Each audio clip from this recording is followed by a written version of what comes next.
LD 1020 simply grants same-sex couples the right to a civil marriage, opening the doors to the myriad of protections and legal rights which accompany that state-designated status. It's important to note again, as Senator Damon did, that LD 1020 does nothing to change the status of religious marriage in Maine. Religious institutions remain free to follow their own doctrines, even if that means refusing to perform or recognize religious marriage for gay and lesbian couples. LD 1020 specifically affirms the religious freedom of each church or faith to determine for itself whether to perform or recognize same-sex marriages.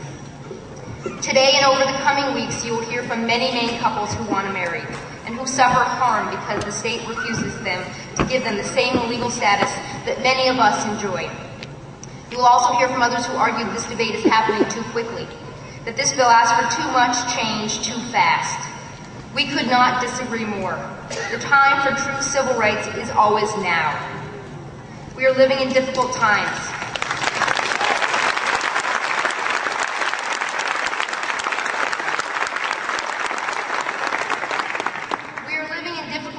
With challenging budgets for our state, our communities, and for our families. We are facing a sinking economy that requires our immediate and ongoing attention. But the significance of the issues before us this session does not give us an excuse to ignore the struggles our families and fellow Mainers are facing. There is no right time to ensure fairness and equity. Equal protection under the law is a right to which all Maine people and Maine families are entitled, and they should not be asked to wait. Lastly, I want to remind you that as the people's representatives, it is our job to listen to all the evidence presented before us, discuss the issues thoroughly, argue respectfully, and come to a decision. It's our responsibility to take a stand. We have signed on to this important legislation because we believe sending this issue out to referendum is an abdication of our responsibility as participants in representative government. We should have the courage to vote our conscience on behalf of the people of Maine. Personally, this issue was brought home for me 2 years ago, when my husband and I were married. Our island pastor was on a trip abroad and unavailable to perform our wedding ceremony. My husband and I wanted to be married by someone we knew and we trusted.